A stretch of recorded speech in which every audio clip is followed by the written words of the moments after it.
नंदी की पूजा सिर्फ एक धार्मिक कर्मकांड नहीं बल्कि गहराई से जुड़ा एक आध्यात्मिक रहस्य है।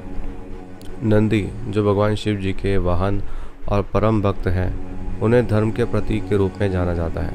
नंदी की पूजा का असली अर्थ और लाभ हम आपको बता रहे हैं।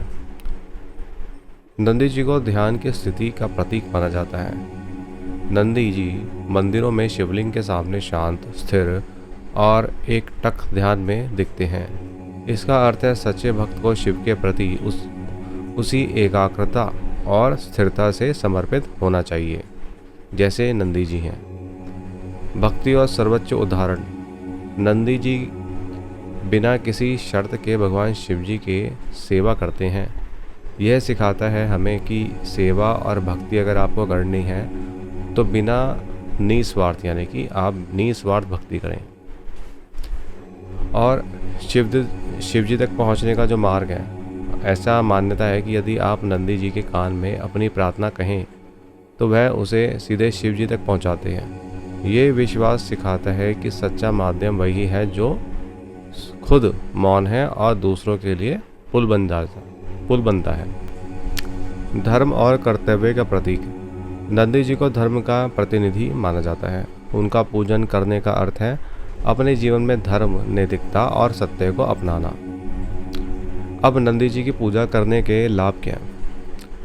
नंदी जी भगवान शिव के परम प्रिय भक्त हैं। उनकी पूजा करने से शिव जी की कृपा शीघ्र प्राप्त होती है। नंदी जी की शांत मुद्रा से ध्यान की शक्ति प्राप्त होती है, जिससे मानसिक तनाव कम होता है। नंदी जी को पूजने से जीवन में स्थिरता आती है, जिससे निर्णय लेने की क्षमता बढ़ती है और आर्थिक स्थिति मजबूत होती है।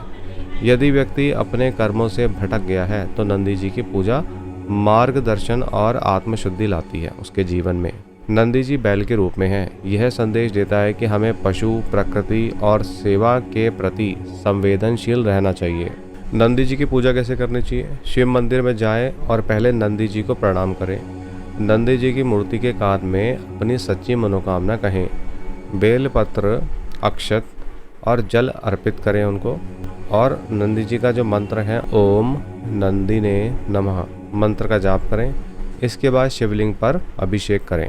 तो दोस्तों, अगर आपने पहले कभी पूजा अगर नहीं की है भगवान शिव जी की, पहली बार करने जा रहे हैं, तो आप गणेश जी को, भगवान कार्तिक जी को, माता पार्वती को, नंदी जी को, सभी को प्रणाम करके भगवान शिव जी को प्रणाम कर सकते हैं और उनकी पूजा शुरू कर सकते हैं। और दोस्तों, जैसे कि मैंने आपको बताया कि हम नंदी जी के कान में भी अपनी मनोकामना बोल सकते हैं और फिर भगवान शिव जी को भी अपनी मनोकामना बोल सकते हैं और अपनी पूजा स्टार्ट कर सकते हैं। और अगर आप पहले से पूजा करते आ रहे हैं तो आपको तो पहले से पता होगा। तो दोस्तों, इससे हमें ये सीख मिलती है कि हमें भी एक अगर सच्चा भक्त बनना है तो हमें निस्वार्थ सेवा करनी आनी चाहिए। अगर हम अपने माता पिता की सेवा करते हैं तो क्या हम उनसे ये कहते हैं कि हमें सेवा के बदले में ये सब फ़ायदे होने चाहिए या हमें आप प्रॉपर्टी दे दो? नहीं, कभी नहीं। सेवा तो सेवा होती है।